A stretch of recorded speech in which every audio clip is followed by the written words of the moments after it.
Good morning, everyone. Here's your Mormon news update for June 5th, 2025. Let's start today by talking about two ex-Mormon creators who got a little news spotlight in Utah. They are Josiah and Everyday Valkyrie. And here they are on the news. June is Pride Month. So staying on this topic, we're going to go out to Darian, who's in Harriman this morning. What you up to, Darian? Good morning, guys. Well, right now I am here with Sarah and Ryan, and they're actually two content creators who also do a lot of work for the LGBTQ plus community. First, I'm going to come to you. How can people get involved in Pride this week? What are some activities that you guys have upcoming? So there is the interfaith worship that takes place on Thursday night. Friday night, there is a youth dance for youth age 14 to 20. And then Saturday morning, there is a march and a rally from the Capitol. And then, as of course, the Pride Festival starts at Saturday. And then we have the parade on Sunday morning, followed by the festival that evening. Sounds like there's lots of things for people to get involved in if that's what they decide to do. Coming over here to you, why is Pride something that you are involved in, and what are you looking forward to this week?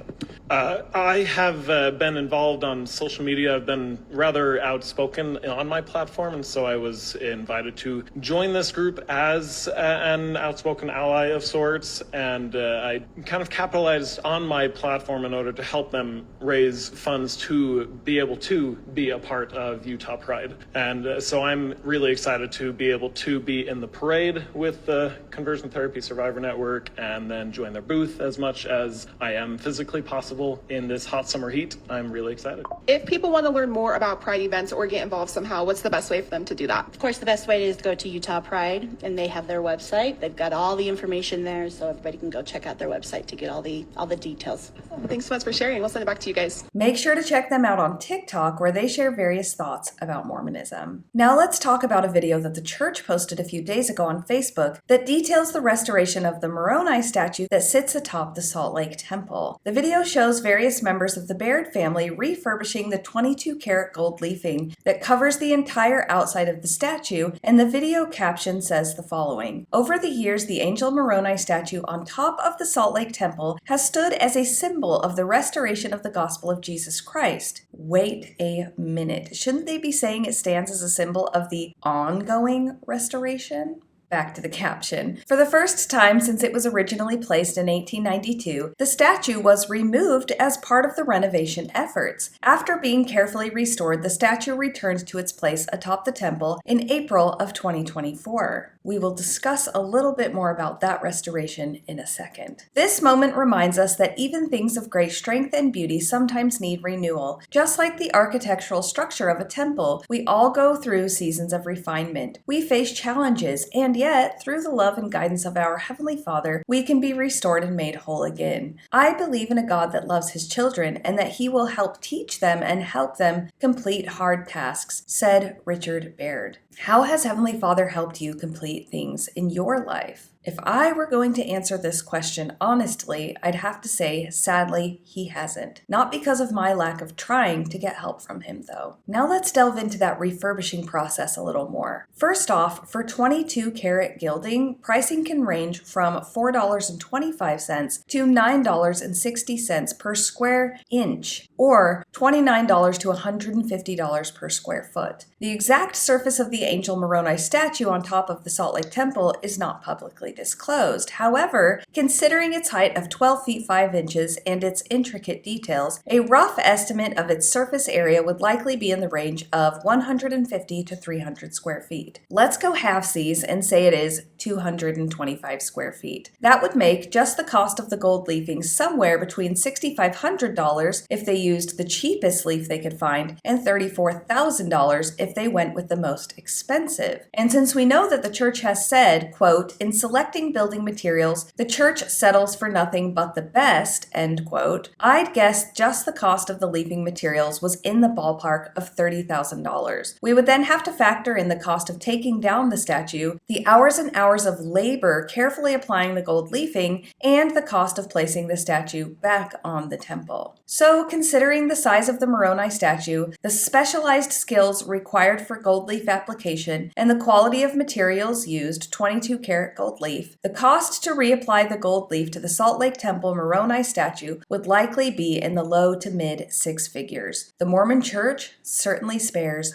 no expense. For some reason, I'm reminded of this scripture. Jesus said unto him, If thou wilt be perfect, go and sell that thou hast, and give to the poor, and thou shalt have treasure in heaven, and come and follow me. Now we're going to read a few portions from an article from medium.com. Before I read parts of this, I want to be upfront that I have changed some of the language and have modified a bit of the grammar so it will make more sense. As always, if you want to read it in its entirety, the link will be in the show notes. This article says, I was the 54th Mormon missionary sent home early by my mission president, who had only been in this position for 21 months. Within a portion of these 54 cases, he had sent home child predators, assailants with the intent to harm, victims who wanted to hurt themselves, perpetrators, and others of tragic endings. All were quietly dismissed by the LDS Church. Yet my case was the most troubling to my mission president, which only seemed to be because I was willing to question what the church was doing. They had grouped all missionaries with mental health conditions into one location and subjected them to hard control tactics. This is the disaster of the Arizona Tucson mission that needs to be told. The LDS Church does not want to deny young members with mental health conditions the opportunity to serve the highly regarded and romanticized notion of serving a mission for the church. To do so would send them into a cultural dishonor. However, the incredible stress of living in isolated monkish asceticism for 2 years while being combated by a society who views us as a strange cult tends to break most minds at some point. Any existing mental health condition tends to get exacerbated immensely, causing behavior that damages the image of a missionary and the church. So what did the LDS Church come up with? The evidence seems to me that they put those with mental health conditions into the same mission and contained it in an isolated region that had chronic low missionary work, the Arizona Tucson mission. The person who's writing this, as far as I could tell, never put the dates that they were there. If you were there and experienced this, though, and feel comfortable sharing, maybe you could give us some general dates. This person goes on to say, the mission president's wife, who had no medical background or training at all, was in charge of the health and welfare of the missionaries that numbered at its highest over 400. She stated to my mission friend that about 90% of missionaries were on some form of medication. Mental health regulation was likely a large portion of this percentage. The mission president could not hide this fact from us, as a sizable segment of the missionaries resembled a group admitted to a long-term psych ward. So it was admitted we were a medical mission. Our function on paper was the same, find souls to bring them to the waters of baptism, but we just had a unique population of missionaries. Their lame reasoning was that it was always sunny in this mission, so the church believed this would improve their health. Additionally, they told us that the church secured excellent mental health care here for the missionaries. This, however, was a complete joke. The excellent care was an overbooked LDS psychiatrist of dubious quality, affectionately named the crazy doctor among us, that just gave medications out to lull missionaries through the next transfer. These mental health conditions ranged from common depression, anxiety, ADHD, dyslexia, and ADD, then ranging into neurodivergence and autism, then graduating into PTSD, major depressive disorder, bipolar disorder, candidates for BPD, manic mood disorders, probable schizophrenics, borderline psychopaths, and more. You name it, we had it. Personally, I did not have any mental health conditions going in, making me wonder if I was just there to tame the circus, or if this was God signaling to me that I had an issue yet to be discovered. Now he is going to illustrate what was happening by telling quite a few stories. I will only read the first one, changing a few words that I find insensitive and fixing some grammatical errors to make it easier to understand. Getting Elder J as a companion ranging from 6 to 12 weeks was received with sincere condolences from everyone. You had to stay within sight and sound of your companion always, so you could not escape them. Jay was a tall, lanky guy with a crazed, wide-eyed expression who appeared somewhat disconnected from the reality around him. The first time I had met Jay was at a transfer site when I was a new missionary. My companion said a simple hello to him as they had served together, and the greeting Jay gave back was by lifting my companion off the ground by his waist as a sort of hug and letting out a crazed yell. well. Jay had some serious problems beyond just his social behavior. He had the tendency to violently strangle people whenever they upset him, which was easy to do. Once he was riding in the passenger seat behind the driver in a minivan with other missionaries. The missionaries up front were talking and laughing loudly. For some reason, however, Jay thought they were laughing about him. His menacing hands slowly crept forward around either side of the driver's headrest and then suddenly clamped down on the missionary's neck. The scene erupted with Jay screaming and the driver trying to keep control of the moving vehicle, while the other missionaries were physically trying to get him to stop choking their zone leader. Jay also had a fascination with knives and would collect them. Even when they were confiscated, he would mysteriously obtain more. Companions would receive threats from this knife-enthusiastic missionary and sometimes would feel his slow, creeping hands approach their neck after retiring for the night. He even attempted to strangle a 5-year-old child after the little boy's rowdy behavior set him off during a lesson with an LDS family. After Jay was transferred out of an area, missionaries would find strange items hidden away by him, which once included a collection of gasoline in gallon jugs inside a closet. How Jay got these items was beyond reasoning, let alone his intentions, since he was always within sight and sound of his watchful companion. That story about Elder Jay is pretty terrifying. Let's find out what the mission president did about it. Bizarrely, the mission president would not send these mentally ill missionaries home, despite knowing full well the violence and chaos they caused. In fact, it seemed like he protected them, as had the previous mission president. These problematic missionaries were given a stern talking to, but their companions would receive the most instruction, sternly informing them it was important they found ways to support their troubled companions. Perhaps they did not want to send them home early, so it would not bring attention or any questions to these missionaries when they returned. Doing so would uncover a mission steeped in insanity. This is the only logical explanation I could come up with.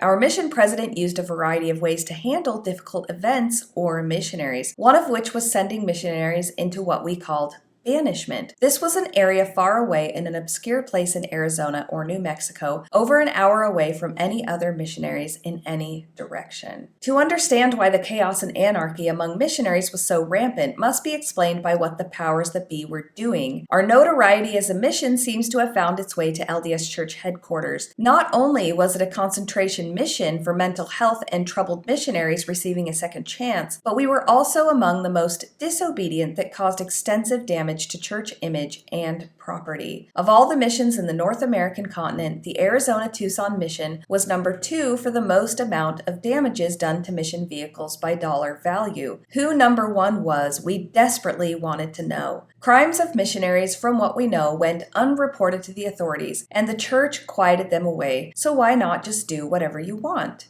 As one missionary put it, we were the land of lost toys. I tend to believe the LDS Church saw it this way too. Because of this, our mission seemed to be their target to test out their new behavior programs, at least in our eyes. They beta tested out elements of these programs individually in other missions. We, however, were one of the first to receive all of the programs aggregated together and carefully observed. This included black boxes in mission vehicles that tracked every movement, speeding, aggressive driving, and alerted the mission office when you crossed certain boundaries or drove outside of curfew. Are those things still in mission vehicles today? I wouldn't be surprised, but I've not heard of this before. iPads were given to us as a way to modernize our work. However, it was loaded with spyware allowing mission leaders to observe our area work. Personal correspondence on top of our emails they already could access, photos we took, and all other activity. New weekly planning programs were introduced. This placed you and your companion to use a rigid outline that focused on your personal sanctification alongside the mission work itself. District meetings and zone meetings took on this same feel of focusing on your identity with the church and sense of piety, with the work being secondary. Zone leaders would suddenly spend more time secretly monitoring missionaries under their care. Regular members of local congregations observed and reported on missionaries to the mission office if they spotted infractions. How much this was independently driven or institutionally sanctioned, we did not know, but there was an increase. A new mantra of perfect obedience appeared in the mission that was a serious push to program more self-policing in our minds. Surprise inspections from the mission office would occur, which seemed more interested in locating contraband or finding us slacking. What exactly is contraband on a mission? A phone that you're not supposed to have?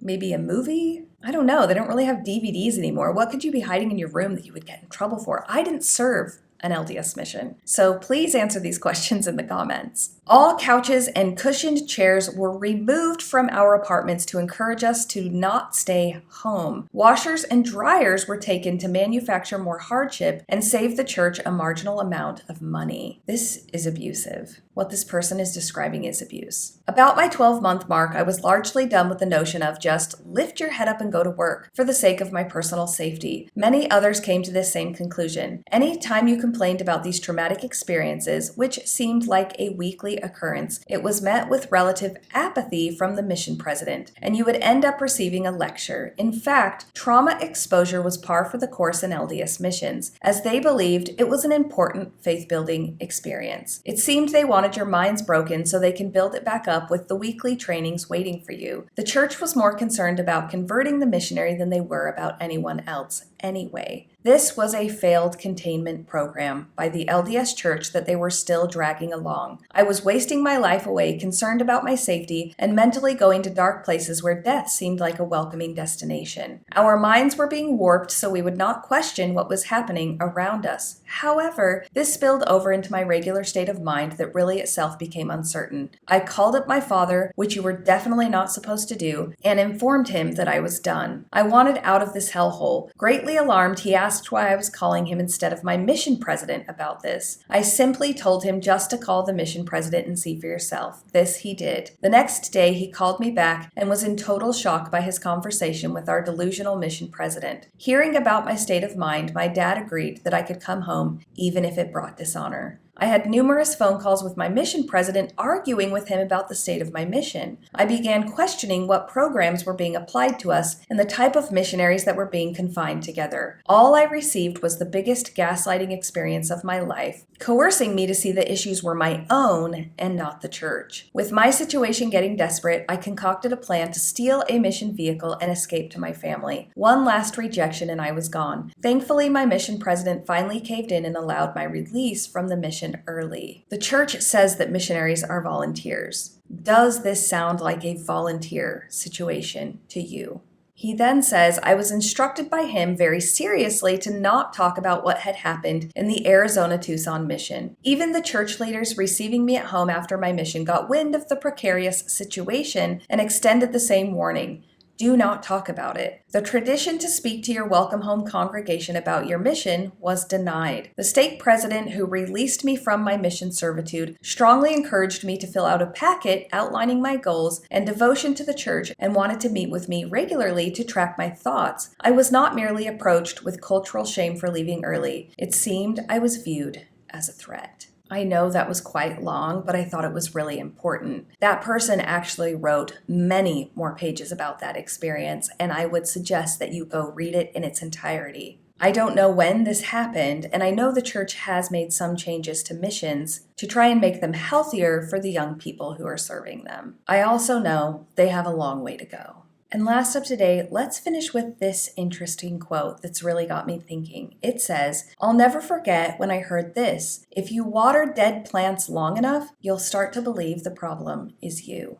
And that's your update for today, folks. I absolutely hope you have the day that you deserve.